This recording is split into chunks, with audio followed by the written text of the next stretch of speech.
I was 5 years old. That worked out well. Very well. So what'd your daddy do for a living? He farmed. Yeah. Mm-hmm. How many acres did y'all have? They bought an old, well, we left Hempridge, and he and my granddaddy bought an old farm down on Crooked Creek, if anybody knows where that is, off of 395, near the Birdie area, and 250 some odd acres ran all the way from Crooked Creek to Mud Lake. In fact, past Mud Lake. It's of no interest to you. They gave $5,500 for it, 240 or 50 acres. And I started to school when well, I left out a little bit. We moved back to Hempridge because Dad and my uncle owned a couple of houses. And Dad was raising a crop with his uncle on a farm that my uncle and granddaddy owned. And well, my granddaddy, I think, had sold it to my uncle. But anyway, so we lived there a year, and I started school over at Clay Village, which is at Henry Clay. That's over on US 60, and went 4 months. Then we moved in January, right after Christmas, to Crooked Creek, where they built that old farm, and they wouldn't give me a passing grade because I hadn't went a half a year.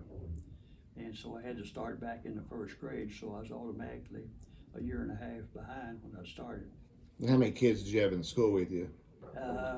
There was probably about 30 then. The last year that there was a Gordon school, when I was in the 8th grade, there was 15. I was half of the 8th grade. There's one other person. Okay. So you knew every kid in there? Oh yeah, yeah. Whether you got along with them or not, or whatever, you knew them all, knew their family, knew what they did, and knew, Yeah. you know. And in that book, what it's talking about is one-room fraud. Now, there was 2 rooms, so we only used one. There's some pictures in there if anybody wants to see them. The weatherboarding had cracks in it. There wasn't any foundation other than sitting on legs. And we would, of course, save the papers from the waste can when it was wintertime and pull hickory bark off the trees and put that in and to make a fire, put a little coal on top of it to make a fire. So how far did you have to walk to school? Mile one way. Not too bad. No. I took pictures of that when I was at your house a year or 2 ago, and I put them up here. They turned out sideways. Okay, that's all right. But is that you? That's me. You haven't aged a bit. How old are you there about, probably? It was whatever the year of the magazine. I was getting close to 16. 1946. A full year. So World War II was going on before this. And you remember people that went off to war, and was it the big talk of the town? Yeah, it was everything. They would let us out of school after the war progressed into probably 2nd or 3rd year. They would let us out of school, and we would go around over the close area and pick up pieces of metal and carry them back to school and put them under a tree, and they'd come by and pick them up for the war effort. And if you want to ask more questions, you'll have to jump in. I need to tie this together. And of course, the only way you could buy anything, you had to have a stamp. You couldn't even buy a pound of coffee or sugar or shoes. Dad had a gas stamp. I think it was 4 gallons a month. That's all he had. Now, milk route, the guy on the milk route, well, he had a different stamp because he had to haul the milk. But there wasn't any running water at school or at home. No electricity. In fact, we hauled water to drink because our old well had a vein out of the creek, and you couldn't drink it, but you could use it for wash water and stuff. Now back to the school. When I was that picture there, then there was only 15 in school, and I was the first one on my dad's side that ever went to high school. And now my mother went to high school. She didn't finish because she was very young when her and my dad married. And okay, go ahead with your questions.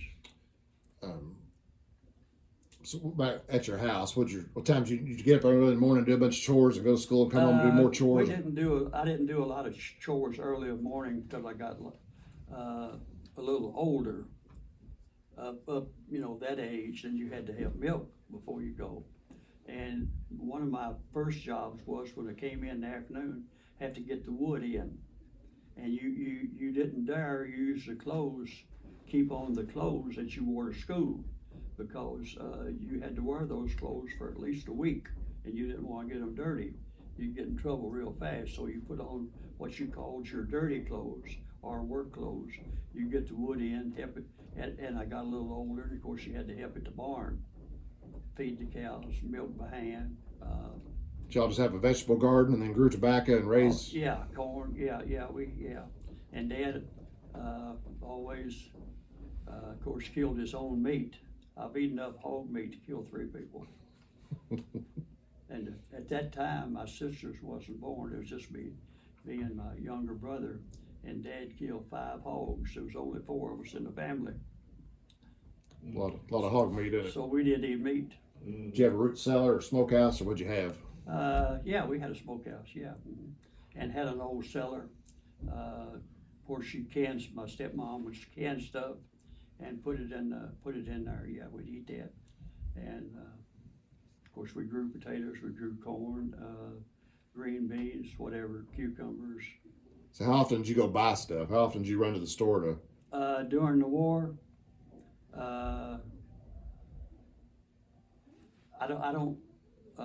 well, with 4 gallons of gas, probably once a month.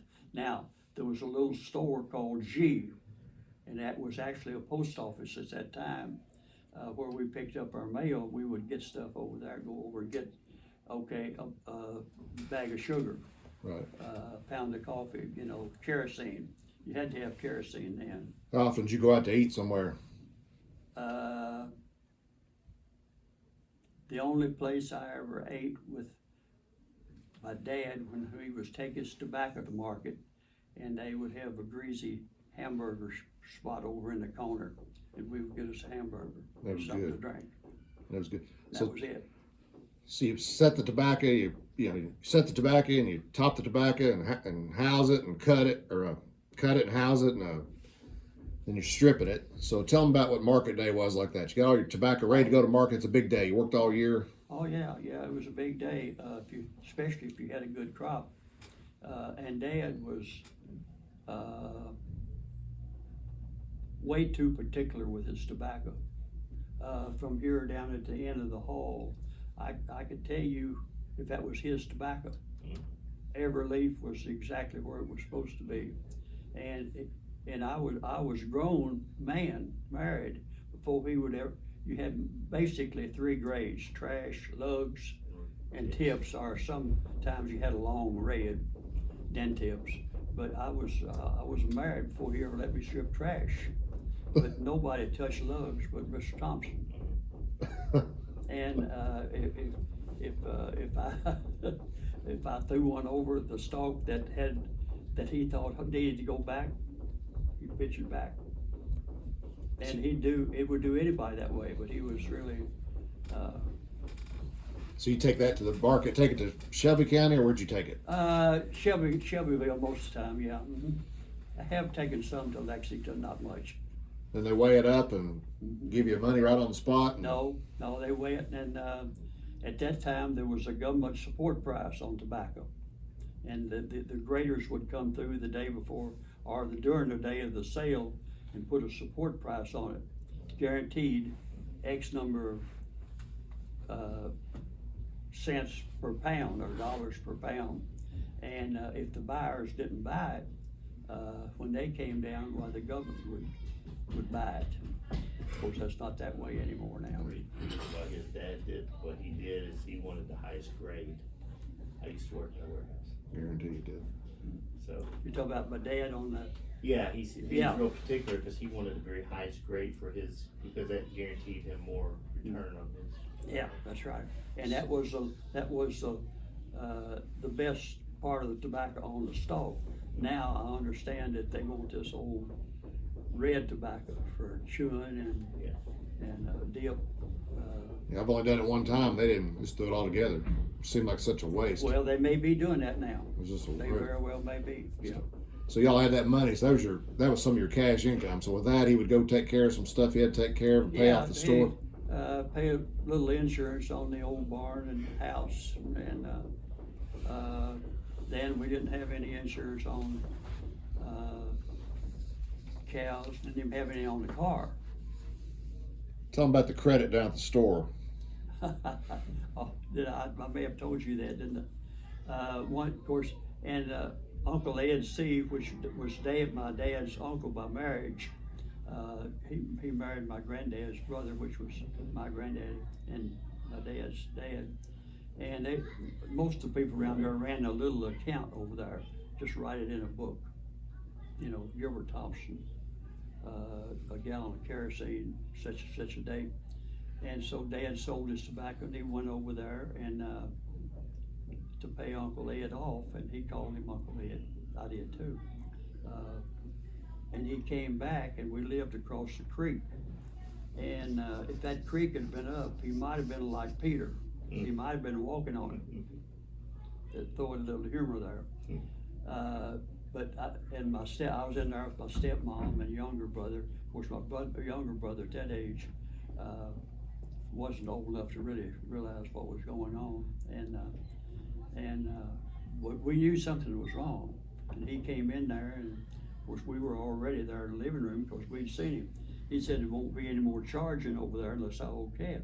She said, well, Gilbert said, what happened? Said, all I've been getting over there is some coffee and sugar and kerosene. He said, I owed him $70. She said, well, how much do you think you owed him? About 35. I'm not sure he didn't put somebody else's on my page.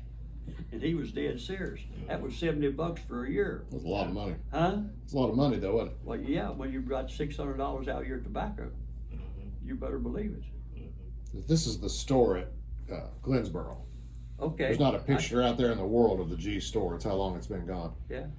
But you've probably been down there several times, haven't you? Drank Pepsi right out of there. Yeah.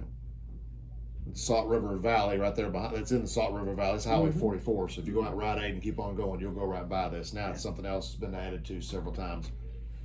This is the Catlets. I've only been in there when it was open a couple times. I did my trading at Walter Perry's grocery store. Did you? Okay. Which was a little closer to your neighborhood. So you got out and did you go to high school or how'd you? Okay, when I was at the end of the 8th grade, they closed that school. And a fellow by the name of Arthur Cooper, which you knew, the preacher out here's granddad. Terry Cooper at Nineveh. Yeah. The county bought an old hearse. They took a wooden bench, put down one side, wooden bench down the other side, and me being the route that he had down Mud Lick and back up Crooked Creek, there was 8 or 10. And me being the only one going to high school, I got to ride in the front seat with Mr. Cooper. And he would bring me up to Walter Perry's store, and bus would go to Glensboro from town and take some.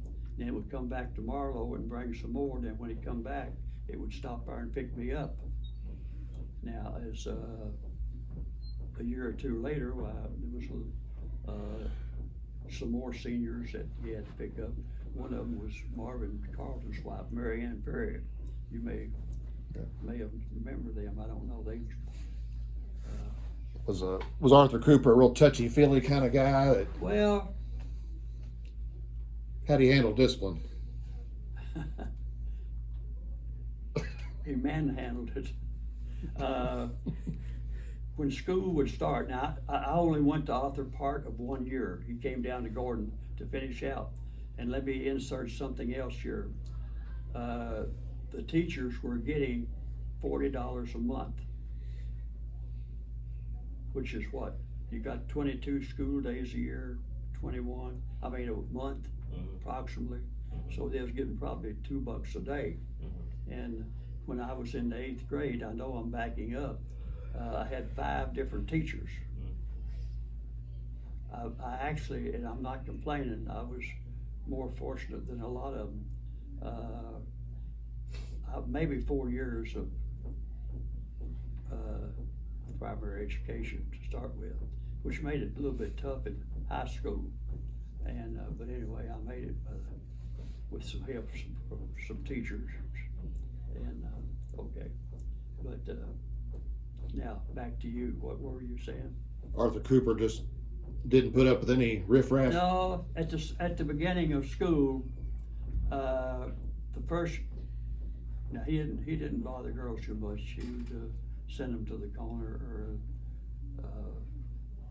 make them go and write so and so. But boys, the first one that messed up at the start of the year, he would make an example.